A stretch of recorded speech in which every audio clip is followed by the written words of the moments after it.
Hi everyone, নমস্কার সবাইকে। তোমরা সবাই কেমন আছো? আশা করছি অনেক ভালো আছো, সুস্থ আছো। দেখেই তো বুঝতে পারছো আজকের ভিডিওটা একটুখানি অন্যরকম। ঘর থেকে আজকে শুরু করিনি, এসেছি ওই সমুদ্রে ঘুরতে, সেটার একটুখানি ভিডিও করেছিলাম, সেটাই তোমাদের সঙ্গে শেয়ার করব। আশা করছি তোমাদের ভালো লাগবে। আর সবাইকে না পুরো ভিডিওটা দেখার জন্য অনুরোধ রইল, সবাই পুরো ভিডিওটা শেষ অবধি দেখো। আমরা যেখানে থাকি সেখান থেকে সমুদ্রটা একদম কাছেই বলতে পারো, কিন্তু ওই খুব একটা আশা হয় না। আর মুগ্ধ হওয়ার পরে একদম আশা কমে গেছে। মায়ের এখনও সমুদ্র দেখা হয়নি, তাই এবারটা ওই মা আর ভাইকে একটুখানি সমুদ্রটা দেখিয়ে দিলাম, আর নিজেরও একটুখানি ঘোরা হয়ে গেল। আমরা না প্রথমেই এসেছিলাম ওই মাছ দেখতে, ওই যেখানে ওই বোটগুলো আসে মাছ ভরে ভরে, আবার এখান থেকে ওই বাইরে যাওয়ার জন্য প্যাক হয়। তো দেখতেই তো পারছো প্রচুর বোট এসেছে, আর ওই সবটা বোট ভরাই না টুনা মাছ। মাঝে মাঝে ওই স্যামন চিংড়িও আসে, এর থেকে বেশি আর কিছু তেমন একটা মাছ এখানে আসে না। এই টুনা ফিশটা একটুখানি বেশি দেখা যায়। আর ওই দুপুর টাইমে এসেছিলাম তো ওই কারণে একটুখানি কমই এসেছিল। একটুখানি ওই 10টা-11টা নাগাদ এলে না আরও অনেক মাছ দেখা যেত। তবুও বেশ কিছু মাছ ছিল, বোট থেকে নামাচ্ছিল মাছ, সেটা তো দেখতেই পারছো। এই যে বোট ভর্তি মাছগুলো দেখছো না, এরকম বোট নাকি ওরা 3টে নিয়ে যায়। একটাতে শুধু জালই থাকে, আর একটাতে ওই মাছ ধরে ধরে রাখে, আর একটাতে ওরা নিজেদের খাওয়া দাওয়া ঘুমানো এগুলো করে। তো 15 দিনের জন্য যায়, তো 15 দিনে সারা বোটটা পুরো ভরে যায় মাছগুলোতে। সেটাই এসে 15 দিন পরে নামাচ্ছে। আর এখানে ওই বরফগুলো, ওই বড় বড় খণ্ডগুলো কেটে মেশিনে সেটা আবার ওই বোর্ডে লোড দিচ্ছে, কারণ এটা নিয়ে আবার ওরা রওনা হবে। ওই যে বললাম এখানে শুধু ওই টুনা ফিশটারই দেখা পাওয়া যায়, তো ছোট বড় সবারই দেখা পাওয়া যাচ্ছে। মুগ্ধর বাবা ওই পিছনটায় রয়েছে, এদিকটায় আর আসেনি, একটুখানি গন্ধ বলে। আর মা আর ভাইকে নিয়ে আমি একটুখানি সামনের দিকটায় যাচ্ছি। মারও বেশ ভালোই লাগছে। ওই দেখো দূরের দিকে যাদের বোটটা ভিড় করেছে তারা ওইভাবে হাতে করে নিয়ে আসছে।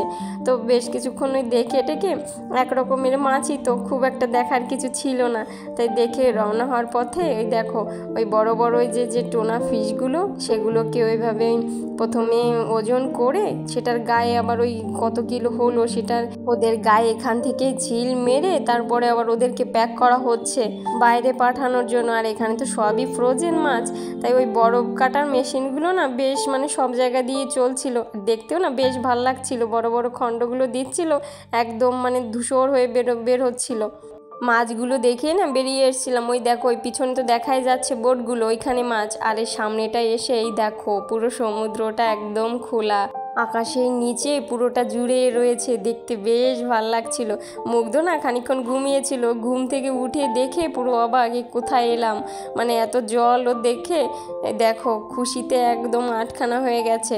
এমনিতেই তো জল ভীষণ ভালোবাসে, আর এত জল ঘুম থেকে উঠেই দেখে একটুখানি অবাকই হয়ে গেছে। আর মারও বেশ ভালো লাগছিল।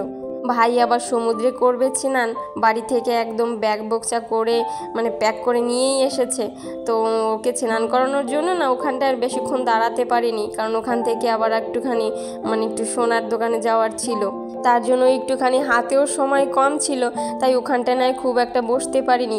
আর ওই যে পাথরগুলো দেখলে ওখানে প্রচুর কাঁকড়াও ছিল, ওখানে একটু পাটা ডুবিয়ে বসতাম খানিকক্ষণ, কিন্তু সেটা আর হয়নি। ওই দেখো ভাই আর মা তো ওই সামনের দিকে হাঁটলো, চলো ওই সামনের দিকটায় যাই, কারণ ওখানে না প্রচুর মানুষ স্নান করছে। ভাই যদি স্নানটা এখানে না করতো তাহলে আর একটু তোমাদের ওই দিকটায় ঘুরিয়ে নিয়ে আসতাম। সেখানেও না খুবই সুন্দর, ওই পাথরের উপর দিয়ে একদম পুরো সমুদ্রটা দেখা যায় খালি চোখে, বেশ ভালো লাগে।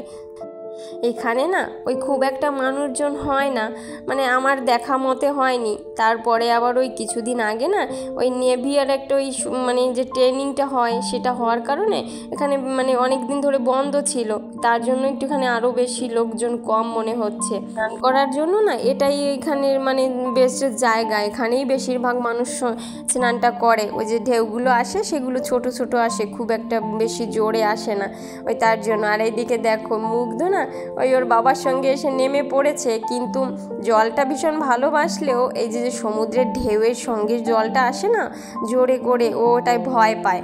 তার জন্য দেখো ওর বাবাকে কিভাবে চেপকে ধরেছে, আর ওই ভয়ে না পাটাও একদম ভিজেতে চায় না। ইচ্ছে ছিল একটুখানি স্নান করাবো, যদিও পরে না ওই ভাইয়ের সঙ্গে একটুখানি করিয়ে দিয়েছি। একটুখানি থাকতে থাকতে ভয়টা একটুখানি কেটেছিল, কিন্তু ওই খুব একটা মানে দূরের দিকে গিয়ে বা ওই একদম গাটা ডুবিয়ে স্নানটা আর হয়ে ওঠেনি। আর মা গিয়ে ওর মাথায় একটুখানি ওই জলটা দিয়ে দিয়েছে, যেহেতু ভয় পাচ্ছিল। মা বলছিল স্নান যদি নাও করে এরকম মাথায় একটু জল দিয়ে দিলাম, এতেই হয়ে গেল। আর এখানকার লোকেরা কি বলে জানো তো, ছোট বাচ্চাদের যদি সমুদ্রে স্নান করানো হয় তাহলে নাকি অনেকটা রোগ ব্যাধি কমে যায়, তারপরে যদি কোনো খুব বেশি অ্যালার্জির প্রবলেম থাকে সেগুলোও কমে যায়। তো আমার বাড়ির পাশে তো আরও 4-5 জন রয়েছে, তো তারা তো মুগ্ধকে খুব ভালোই বাসে। যখন ওই শুনেছে যে মুগ্ধকে নিয়ে সমুদ্রে আসছি, বারবার করে বলে দিয়েছি একটুখানি যেন স্নানটা করিয়ে নিয়ে যাই। তা তো ছেলে আমার ওই পাই ভিজাচ্ছে না, তার স্নানটা আর কী করে করবো, তবু ওই লাস্টের দিকে জোর করে একটুখানি করিয়ে দিয়েছি। আর এদিকে ওই ভাইয়ের প্যাকিং নিয়ে মা তো দাঁড়িয়ে রয়েছে, দেখে তো মনে হচ্ছে বেশ একদম গুছিয়ে দাঁড়িয়েছে, মনে হচ্ছে সমুদ্রের গায়ে একদম ঘেঁষবে না। কিন্তু লাস্ট অবধি কিন্তু মাও অনেকখানি ভিজে এসেছে জানো তো। মানে এখানে এলে না একটুখানি পা ভিজাতে ইচ্ছা করে। আমার তো আজকে না স্নানটাই করতে ইচ্ছা করছিল, কিন্তু ওই একটা জায়গায় যাওয়ার ছিল, তার জন্য আর স্নানটা আজকে আর করিনি। জলটাও আজকে খুব সুন্দর পরিষ্কার ছিল, আর ওই একটুখানি ঠান্ডাও ছিল জলটা, যেটা গায়ে লাগলে একদম শরীরটাই ঠান্ডা হয়ে যাচ্ছিল। আর ভাই ওই একাই নেমেছিল, মুগ্ধকে এসে একটু ধরছিল, যদিও দূরে যাচ্ছিল মুগ্ধ ডেকে ডেকে কাছেই রাখছিল যাতে মামা দূরে চলে না যায়। পরে ওই ভাইকে অনেক সময় ডেকে টেকে তারপর তুলতে হয়েছে, উঠতেই চায় না মোটে। মানে জল পেলে ওই মামা ভাগ্নে দুজনেই সমান।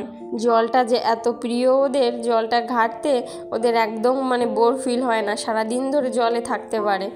ভাইকে জল থেকে তুলে নিয়ে তারপর ওই চললাম সোনার দোকানে এসে ওই একটুখানি মানে আমার মুগ্ধর জন্মদিনের গিফট দেখছিলাম। ওর বাবা ওই একটা চেন কিনে দেবে সেটাই দেখছিলাম, আর ওই পছন্দ করে সেটাই নিয়েছি।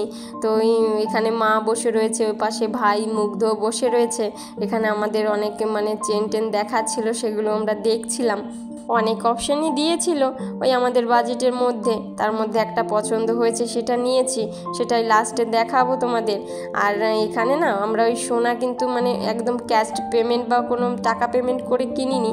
ওই মুগ্ধর বাবা 1 বছর ধরে একটু একটু করে ওই গ্রাম প্রতি গোল্ড কিনে রেখেছিল, সেটাই এক্সচেঞ্জ করে এনেছি। আসলে মধ্যবিত্ত পরিবারে না আমাদের জন্য এরকম না হলে ওই একবারে হয়ে ওঠে না, খুব একটা সম্ভব হয় না। এই দেখো এই গোল্ডগুলো আমাদের, এগুলো চেঞ্জ করে আমরা ওই চেনটা নিয়েছি মুজরি টুজরি দিয়ে। চেনটাও লাস্টে না দেখিয়ে দেব, তো কেমন হয়েছে অবশ্যই তোমরা বলো, আর ভালো লাগলে অবশ্যই তা কমেন্ট করো। আজকে না ভিডিওটা এই পর্যন্তই রাখছি। এই দেখো এই চেনটা নিয়েছি, যদি কিছু ভালো লাগে তাহলে অবশ্যই চ্যানেলটাকে সাবস্ক্রাইব করে আমার পাশে থেকো। দেখা হবে আবার নতুন একটা ভিডিওতে।